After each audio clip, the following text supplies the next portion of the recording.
Welcome to the Bank Marketing Show, the podcast that engages and informs you for success in today's marketplace. It's the show that will make you a better marketer with trends, tactics, and inspiration from experts and industry leaders. If you're wanting to impact your personal success and position your bank as the best choice in your market, you're in the right place. Now let's dive into today's show with your hosts, Chris and Dan. All right. How's it going, Dan? Good. How you doing, Chris? Good. Doing well. Excited about jumping into this second episode of Bank Marketing Show, and we've got a big one on tap for today, don't we? Yes. A lot more in depth than the first intro episode we did. So yeah, for sure. Well, so with us talking today about strategic planning, I mean, this is kind of the backbone of the whole deal, right? I mean, I think, Dan, we're going to cover some important stuff that if folks in the banking financial services industry are missing out on some of these key parts of it, then just kind of grasping at straws. So I'm excited about what we're going to offer to everybody in this one. Yeah, I know, all the banks we work with, like a lot of banks come in without a marketing plan. Some have a plan, but haven't done all the steps here. So I think even if you're really good at planning and you go through it, there's probably some good nuggets in here for you. So I'm excited to get this out there. Absolutely. Yeah. So at the risk of this wonderful lady, I'm going to tell a quick story about knowing who this is. We actually had our whole team had a Zoom meeting with this bank marketing director and her team at the end of the week last week. And, as loosely said, things for them have been kind of grasping at straws, right? They've been on their heels, and I think really having a hard time. Their LPOs and outside folks and even board members dropping in at the last second saying, hey, we want to do this or make a post about this, or I want to do this ad. And by the way, I need it tomorrow. So, and for us as agency folks, number one, that's logistically and otherwise is a nightmare. But, what we did is I said, listen, I don't want to spend our time together talking about the logistics and how quick turnaround times and everything. Let's take a big time out since we have both of our teams together and talk about your strategic plan. And Dan, I got these looks like, what strategic plan? So, and I kind of said, yeah, that's what I thought, Yeah. So anyway, so I said, look, let's log 30 minutes of time here and let's go through this and let's talk through your plan. We're not going to get it all done today, but let's get some structure to what we're doing for the coming year. Let's look at this. And the short story of it is the marketing director at a couple of points was almost literally at tears of joy. I kid you not. Yes, we've needed to do this for so long. The bank's got a three-year strategic plan, all that kind of stuff. But for marketing, we've just been trying to make it work. Yep. And I think we need to try this and all those kind of things. Anyway, so Dan, I hope what we're going to bring to folks today is some of that same, wow, even if you've already got some planning in place, maybe talk to you and share some of your agency's best practices, Dan, and some of ours as well that I think are really going to help folks. Yeah, and I'll say the hardest thing about strategic planning, honestly, is setting aside the time to do it. And not that it's not that the planning process is easy or the things we're talking about aren't complex, because they are, but that's the biggest kind of gating factor is you need to set the time aside. But there's always something more pressing. Like as important as strategic planning is, it's never the most important thing in your Monday or your Tuesday, right? Something always comes in. A customer comes into your office, you get a phone call, there's a different meeting that comes up, and to really plan well, it takes, you've got to put yourself in a sort of cone of silence, right? And think through the stuff. Know things. And we'll talk about these things here, but just as a preface to all that, the reason Chris and I do a lot of these with the banks that we work with is because it's, sometimes it takes that outside force to come in and do it. So, whether you have somebody that you can work with on it or you're doing it on your own, try to get out of your office, try to get out of your branch, and set aside some time to get it on paper. Absolutely. Yeah, which we think, Dan, you and I do, that's a lot of the value of this podcast to folks that are listening to it today, is that, to get that view outside of your desk space and go, okay, how are other people doing this? How are people doing what you're talking about, Dan? Setting aside time for it, and the accountability and the processes. And obviously we're going to talk through, the structure of a good plan and how to put together, how to make it work, and key things that you need to be looking at and including. So, yeah. Great. Yeah. So I'll talk a little about what do we mean by a strategic plan, right? Like Chris said, we're going to talk you through all the pieces of a strategic plan that we use with our clients. We're going to talk through how to get this stuff done. But really, what do we mean by it? And all we really mean by a strategic plan is a roadmap, right? How are you going to get your marketing priorities done for the year? We all know that, like, sitting here in January, if you're listening to this in real time, it's the end of January. We're looking ahead at the rest of 2022. 2020 taught us anything. Like, we can't always predict what's going to happen throughout the whole year, but without a plan, we know we're just kind of, I think, Chris, you said grasping at straws. We're just kind of meandering along. We're more reactive than proactive. So plans, can change. Plans can and should and will change and adapt to the environment of the year, but you need to kind of know where you're going. It's like setting out on a road trip. You need to have a direction.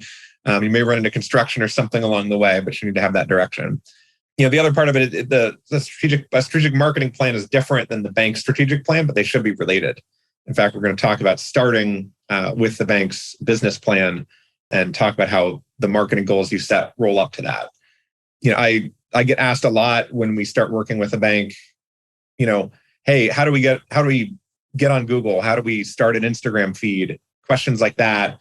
And my answer is always, well, right, like, that may be an important place for you to be, because those are big platforms, but picking those platforms, picking how you ramp those up is actually the last step in the planning process for us, right? You need to know who you're going to talk to first. You need to know what you're going to talk to them about, what your messaging will be first, right? And that's where this process comes in. Yeah, absolutely. Well, and Dan, before we started too, we were chatting a little bit about the why also. Mm-hmm. I mean, and to kind of take that step process a little further. You mentioned it a second ago about proactivity. We deal with so many folks that are on their heels instead of on their toes. And it's a whole lot more fun in our professional roles and our professional lives to be on our toes and to be able to be proactive and say, okay, I know what's coming next. Here we are in January, but man, we've got Q1 mapped out. And I don't just mean that, we're going to talk about mortgages or we're just going to talk about deposit accounts. I mean, we know a month ahead, maybe even a quarter ahead, and all of that, the platforms, how we're going to do it, what's going to happen, who the players are, all the stuff that we're going to talk about today. And the only way to do that is to get ahead of the game and to be proactive. One of the other big things I think as well, kind of the old days of, especially as a small community bank, and being an integral part of the community. So it's kind of buying space from the next ad rep that walks in the door, right? Yeah. My cousin Bob's best friend, sells radio or whatever the case may be. Well, nothing wrong with radio, nothing wrong with digital ads, nothing wrong with any of the specific platforms, but that's no way to run a bank's marketing strategy. So what it does is it creates a platform for us to say no. Yeah. And sometimes it's really hard, but it's also really great and can help provide structure around your day, your professional life, even your personal life. So, so we're going to talk about getting around shiny object syndrome. The shiny object syndrome too. That's right. Is what, this little software thing will make this thing spin. Yeah. But is that part of the plan? Right. And is that going to get us does that really express our differentiator to our target audience, et cetera? Right. It gives you that basis to evaluate those opportunities when they come in. Yep. Right. They might be good opportunities, but look at it against the plan to help you make your decision. Absolutely. Yeah. And the last thought about kind of the big why of doing the strategic marketing planning as well, Dan, is that it makes sure that everything is cohesive with the direction that the bank wants to go. So the bank's going to have a strategic direction and a plan, and is also from the C-suite and the board level is going to be looking at what's going on in the environment. Certainly the pandemic has done a lot of things like make a lot of folks cash heavy and need more loans, or the big picture stuff. So is our marketing plan and how that's going to be carried out strategically aligned with where the bank is going? So these strategic marketing plans, man, I've talked to some very proud senior VPs and marketing folks that have passed this strategic marketing plan back up the chain, so they're looking at it in board meetings. Yeah, the board's going, oh, I like this. I like the direction that we're going. So I think that's a big part of why too, is to get and then to pass the implementation plans for the plan to frontline staff. Yep. So that they're engaged in, you were talking about, is it Instagram or Google or whatever the case may be? Well, everybody top to bottom needs to be engaged in this process. And I think that's a huge part of the why. Yeah. Yeah. I think about it in terms of, when I start working with a lot of banks, marketing is a cost, right? Marketing is seen as a cost. Whereas we have to do Google ads, or we have to invest in SEO. A plan can turn that into, marketing being seen as an investment, right? So if you're in charge of marketing at your bank, that's also good for your role in your career is having it seen as an investment and something that's going to actually fuel the growth of the bank, because it is.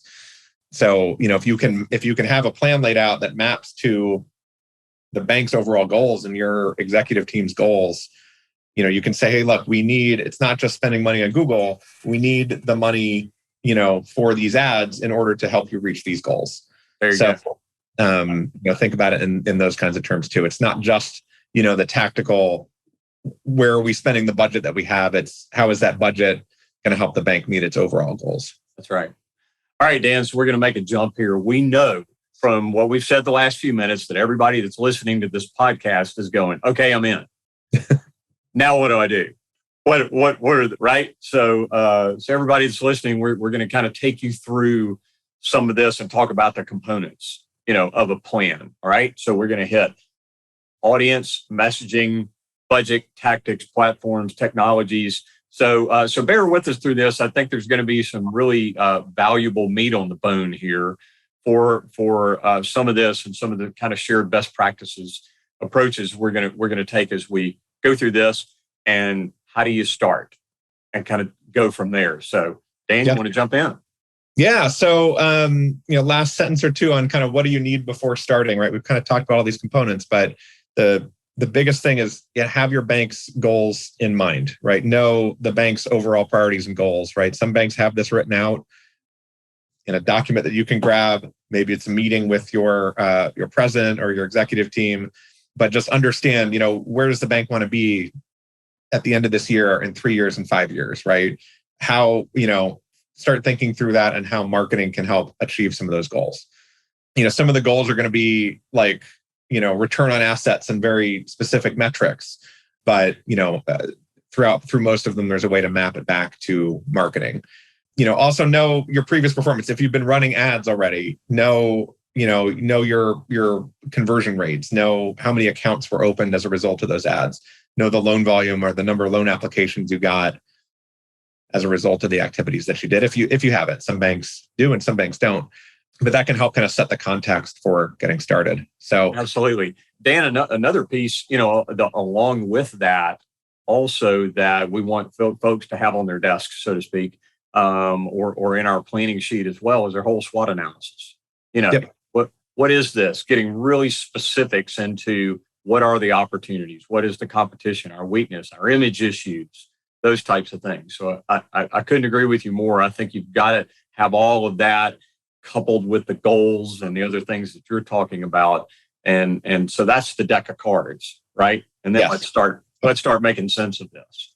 Yeah. So the first thing that we do, you can kind of attack these in a few different orders, but the first kind of two things we're going to talk about here are usually towards the top. So what we always start with is audience, right? Who are you trying to reach?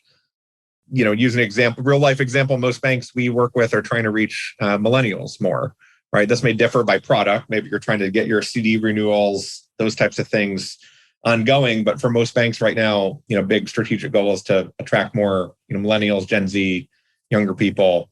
So, the first step of, audience is to understand that better, right? Millennial is a super broad term. How do you break that down? What does a millennial in your geography mean, right? A millennial where I am in St. Louis could be much different than a millennial in a rural area or a millennial in Los Angeles, right? What are the millennials in your area struggling with, right? What types of jobs do they have? What is their income like?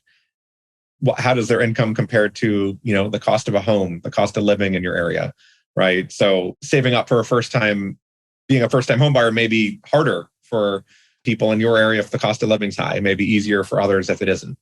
So really understanding that is a start. And the way we do that is through persona and journey mapping.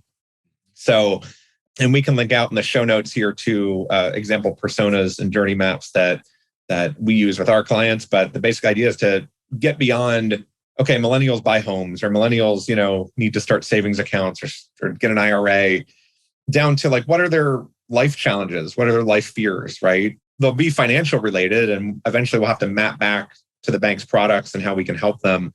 But we really want to put ourselves in the shoes of that person.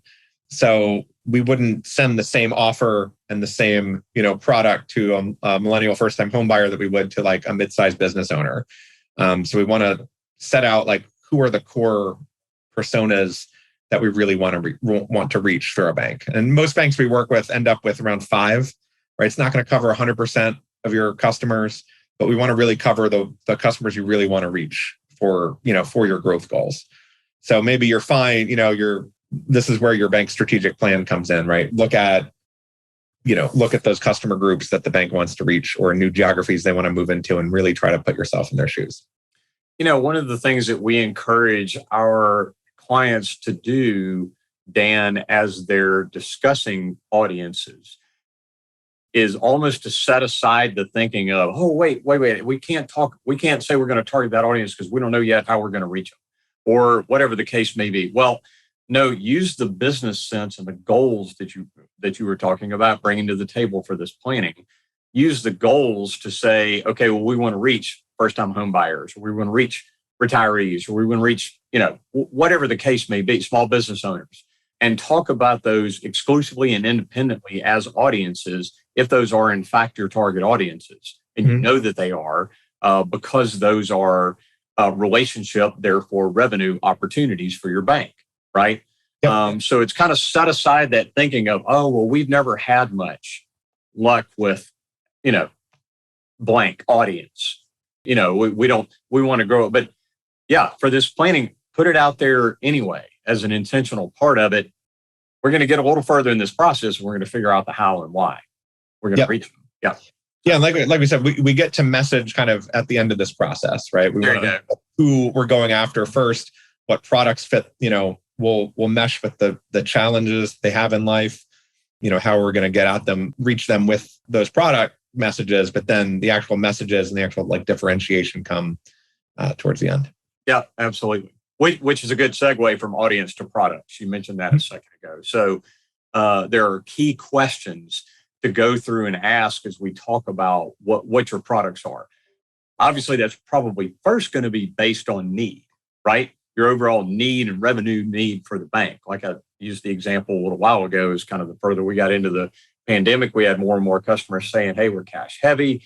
We're good on deposit accounts. We got to get loans. And, that's a big picture. So that's going to tell you a lot about your products, right? So what are, whether it's ag loans or mortgages or small business loans, and a lot of that depends on who you are as a bank, right? But so those products, and what are they specifically? And are you, as you're kind of moving from audience into products, is this a new audience? So are we after new customers that we haven't had? Or are these current customers that we're looking for, relationship growth opportunities, right? Deposit account customers are looking for loan opportunities, or vice versa, whatever the case may be. So answering those questions. And then starting to look within those products at what can we do with those? Okay, so Dan, I'm going to share a secret here on the Bank Marketing Show. Okay, everybody has checking accounts. Yep.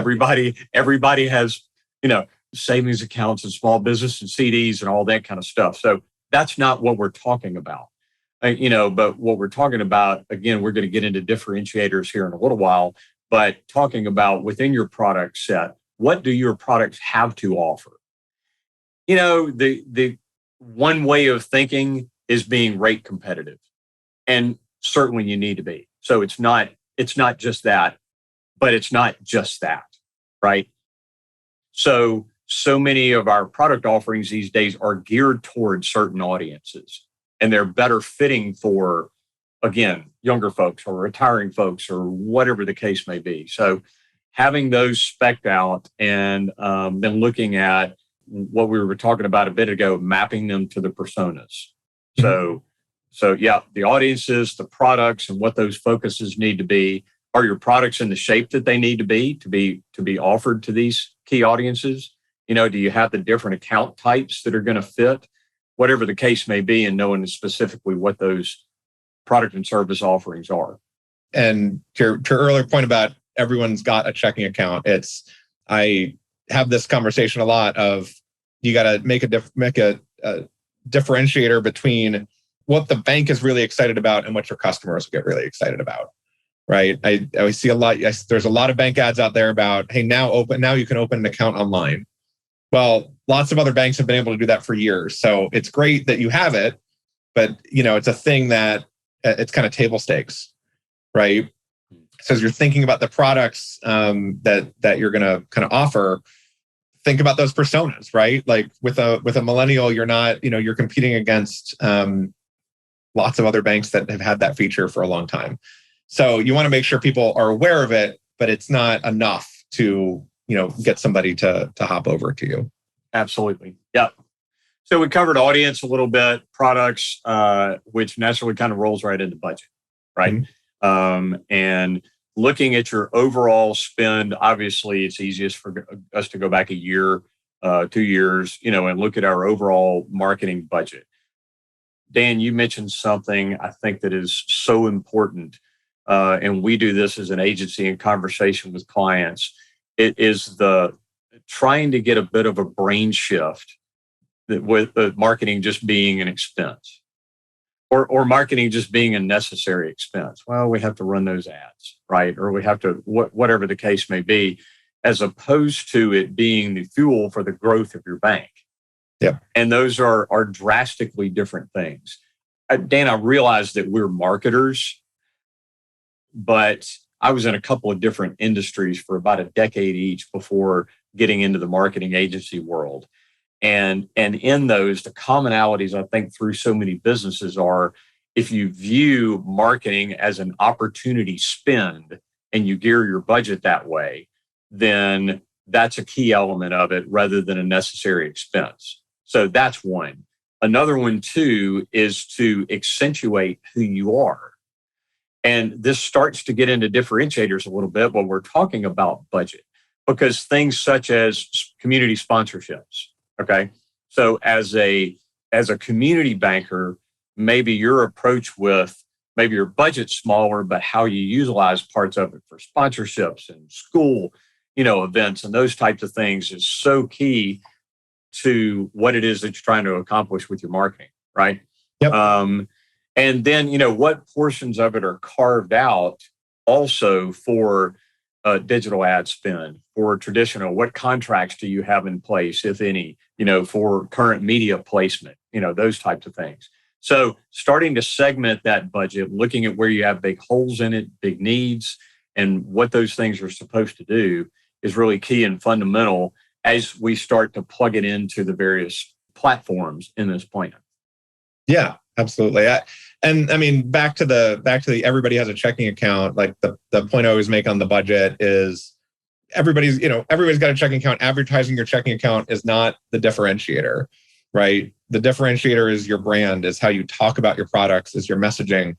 And if you're not spending money to be on digital, right, then people aren't going to find you, right? The millennials, the younger generations you're just not an option for them. Maybe they drive by your bank every single day, but they're going to go home and Google, bank products that they're looking for. And if you're not in that list, you're not a viable option for them. So, the budget often just is the most sort of tactical part of the planning process, but it's also, it's important. If you want your bank to grow, you need to have the budget to support that.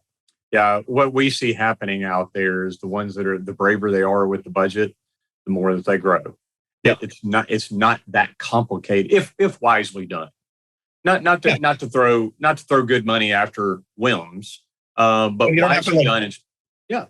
Yeah, you don't have to double your budget tomorrow, but it's testing some new things. I often say, if I'm talking to a bank that's apprehensive of starting a digital ad campaign, I say, look, can you clear up a chunk of budget? If it's $1,000, if it's $5,000, doesn't matter. Clear up one chunk of budget that the bank can afford, and the bank's okay saying, okay, we're going to devote this to testing or an experiment, right? And let's run some ads for a couple months. Let's try some new things. You don't have to commit to 10 straight years of digital advertising, in one meeting, but try just a little bit, right? And that's the good thing about digital is you don't have to commit for a whole year. It takes a few months to really start seeing results, but if you can carve out a little bit of budget to do new things each year, you'll expand your horizons and reach new people. Yep. Well, so as we're looking at these platforms and technologies that are going to carry out all of this marketing as well, it's looking at, okay, well, if we want to cross-sell to this audience, then these are the best ways to do that, and this is what it's going to cost. And again, what we're saying there sounds so elementary, but it's amazing how many folks in the financial industry, finance industry are not doing a good job of pre-planning that. So again, they end up responsive and reactive and, kind of all over the place. And then they're going, well, that didn't work. Well, maybe it's because it wasn't well planned. Yeah. Well, and that's, the good segue into technologies is, technology is another huge area where people get that shiny object syndrome, right? You get a vendor calling and saying, oh, I've got this great email system for you. Oh, great. Well, we needed to send emails, tell me what it can do. Oh, it does segmentation, it does reporting. Great. We need all that. But then you sign up for it and it doesn't get used, or you don't go, you get busy and you don't get over that initial learning curve to get the most ROI out of it. So obviously paying for the technologies is a big part of the budget, but it's another area where you don't have to start huge, right? A lot of small banks can do just fine with a email automation platform.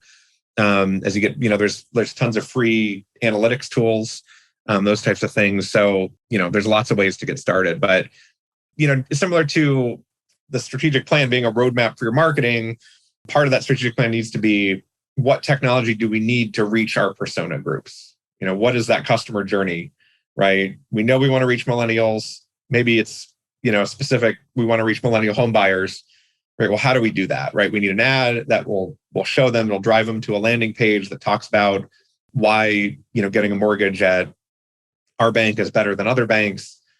Get them to sign up for emails to get their rate emailed to them, get them on an email automation campaign. How do we turn that in? How do we turn them into a customer?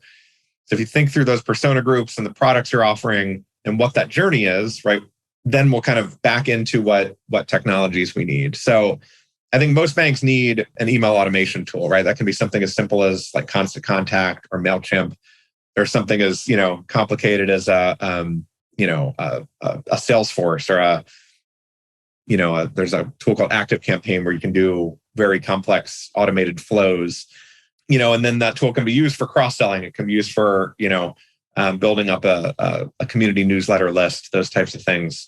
That's kind of the easiest way to get started. Your loan department, another tool that a lot of banks have is a CRM, right? Your loan department, your sales oriented staff needs to keep track of leads, right? Somebody calls and asks for loan rates. You want to be able to follow up with them and track them.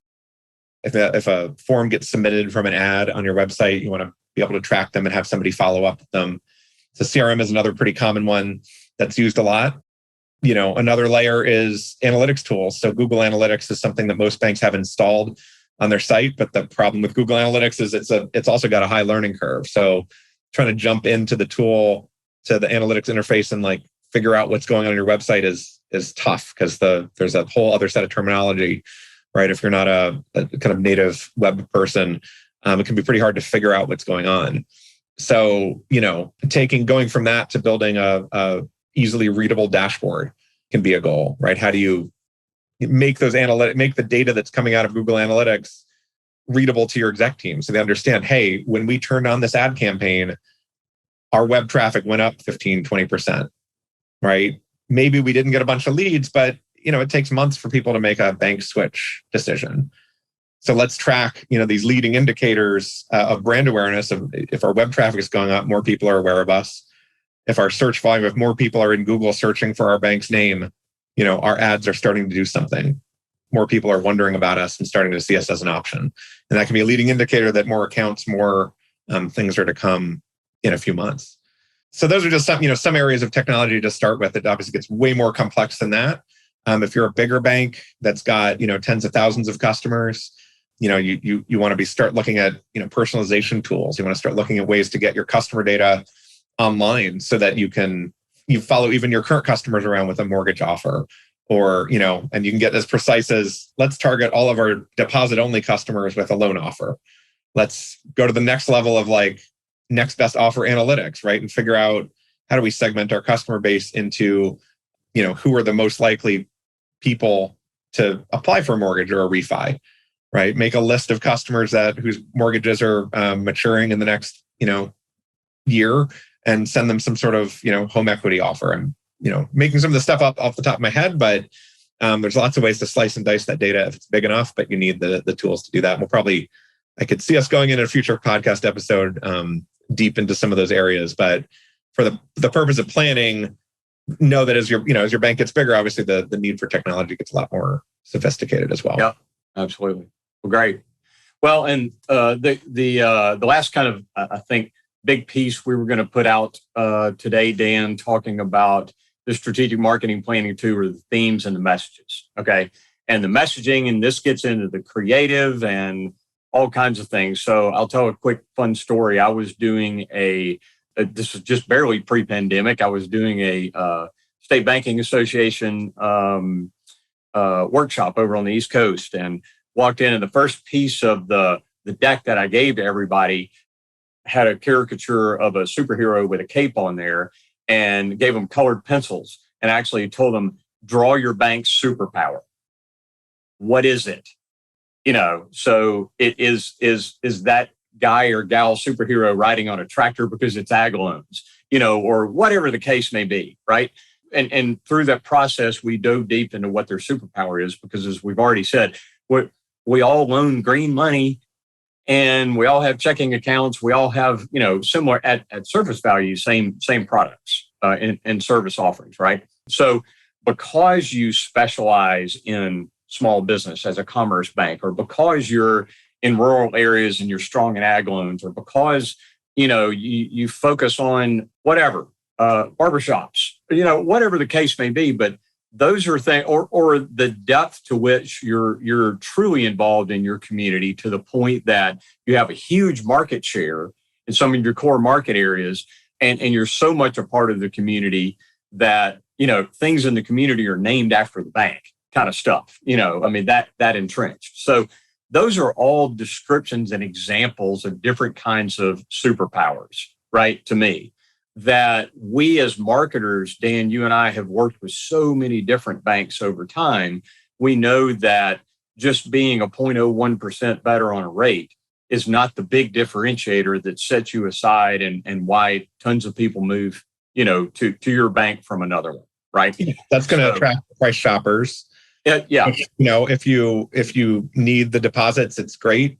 Those are valid tactics for certain reasons, but it's not going to attract, long-term brand awareness and loyalty.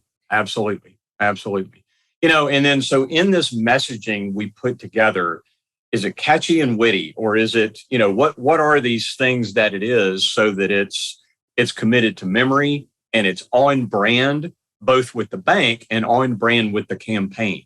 I'll share very quickly one of the things that we share a lot with clients too, and I'll put this in the bank notes as well, is a creative brief process.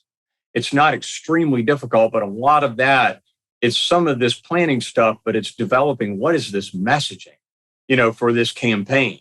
So if the product is more mortgages, right? And so it's our mortgage product, and what we're going to do, we've defined our audiences, we've even looked at what our technologies we're going to use to reach them, then what is the messaging? So if it's, hey, we've got a mortgage, that's one thing.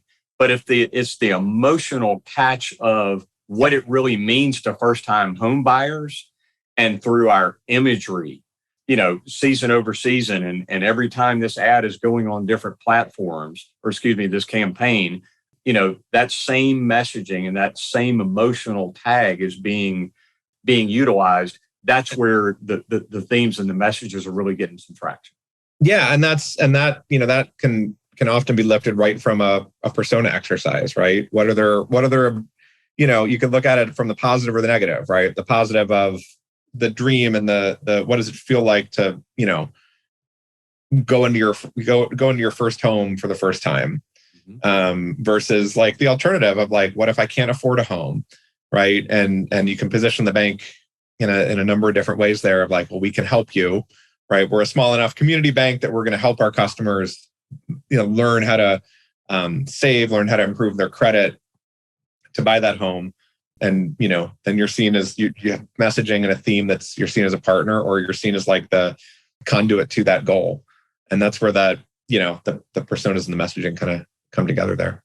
Yeah, absolutely. Well, so Dan, as we get close to wrapping up here, let's talk about channels for a moment, because we have our favorites. We know what works. We know what works well for a number of our banks that we work with, as well. And it's the answer is not the same for all banks by any stretch of the imagination, right? So, for example, I get asked about social, a lot, and we have lots of conversations about which social channels. So, Facebook is the grandfather. Instagram is significant, for our clients the vast majority of the time. You start to get way off into. We had a prospective client that was really hardcore about wanting to be on Pinterest at one point. Well, nothing's wrong with Pinterest for what it's intended for, right? But I don't know that is an ideal platform to engage with, potential new loan clients, or whatever the case may be. And maybe it might be in a particular case, but I'm just using that as an example that you mentioned the shiny object syndrome. Well, I think there's the shiny platform syndrome, right?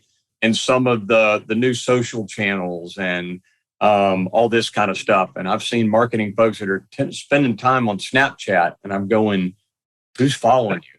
Yeah, I had a marketing exec at a pretty large bank not too long ago asked me like, why shouldn't we get on TikTok? Mm-hmm. I said, well, let me tell you a bunch of reasons why you shouldn't be on TikTok. I think there's with Pinterest and TikTok and some of the, some of the emerging channels, like if you've got a sort of a native, person that's really good at it in your bank, and you can commit to producing really good, like kind of native content for the platform, silly dances and things like that. It can work, but it's really personality driven, right? Otherwise, if you hop on TikTok and just try to say, we have great loans, it's not going to work. And it might actually work against you, right? So take it back to the personas and say, look, if you're trying to reach the millennial home buyers, where are most millennials, right? Well, Instagram is right now is like the platform for that, right? Younger generations, Gen Z and younger than that, TikTok favors that, but like it's not a great platform for brands yet. They're going to want to monetize it. It'll get there in a couple of years, but really go back to those personas, go back to the bank's goals, and think, map back to the platforms and the channels that way. Yeah, absolutely. And talking about tactics and channels as well, we've still got a lot of our small town folks or folks that have branches in small towns and all that, that are still very engaged in the high school. So they've got their ads in the athletic programs and all that other kind of stuff. And they ask us, should they pull all of that and put every bit of that into geofencing tactics and all this other kind of stuff. Well, yes, you need to be over into those digital platform tactics, but should you completely abandon that brand within the community? Absolutely not. And is that important? Yes. We certainly think that it is. Again, kind of going back through audience, budget, platforms, technologies. It's. I think the best mixture is the right mixture for your bank. Wouldn't you agree? Have a sponsorship budget, right? Or have part of your marketing budget that's set aside for that, because you're going to have your recurring sponsorships that are coming every year. Maybe you still do a monthly newspaper ad, and there's nothing wrong with that, but it shouldn't come at the expense of digital if your goal is to reach millennials, for example. But if you have that, you might have. There's always sponsorships that come up through the year, or like that special ag placement you forgot. But if you have a line item for it, you can use it for that, and still stay on your plan. Absolutely. So Dan, speaking of plan, I know one of the things that we can also include as well is we've got an example strategic marketing plan or two that are actually ones that we've done for bank clients. We've redacted the bank name and the location out of it so that we could actually share those. So that's a tool that our listeners today are welcome to get and engage, and can jump on our bankmarketingshow.com website and go to this episode and look at that for an example and other tools that we can help folks with, so that you can develop your strategic marketing plan in a way that's going to be a game changer. Yeah. So that template is amazing, and it'll get you a long way down the road to making the plan. So definitely go check that out. And in future episodes of here, we're planning in terms of our roadmap and our plan for the podcast. We're going to bring some really great interviews in from folks across the industry, but also all of these areas of strategic planning we've talked about. We're going to go through. Each one's going to get its own in-depth episode. So we'll go, much deeper. I know we kind of just skimmed the surface of each of these areas today, but we'll go much deeper in future episodes too. So, absolutely. So Dan, to encapsulate all of this, I think what is really cool about everything that we've talked about today is how, again, it's such a backbone of how folks, and this can be from, $100 million in asset banks to $8 billion and larger, can utilize this strategic planning process, fit it to their own budget, scale, audience, and make this work to make a huge difference for where they're going over the coming year, and even longer. Look at 3-year strategic plan cycles and all of those things. So I think it's great and key, and hope that what we brought to all of you guys that are listeners out there today is really valuable to you, and is going to help you to move forward to the next step, and help you to be a bit more of a serene person in the meantime, because you've got it all planned out and you're engaging with others in your bank better, so that you're bringing that individualism that's also going to help the corporatism, and everybody moves forward, right? Yeah, great way to encapsulate it. Super. Well, Dan, thanks a lot. It's been a lot of fun going through all of this and kind of sharing some great thoughts. Same for me. You got it. Well, we'll see you guys next time. All right. Thanks everyone. Thanks a lot. Thanks for joining us. To go deeper or get access to some of the valuable nuggets from today's show, go to bankmarketingshow.com. There you'll find episodes, links to resources, and much more. Be sure to subscribe wherever you find your podcasts. And join us next time.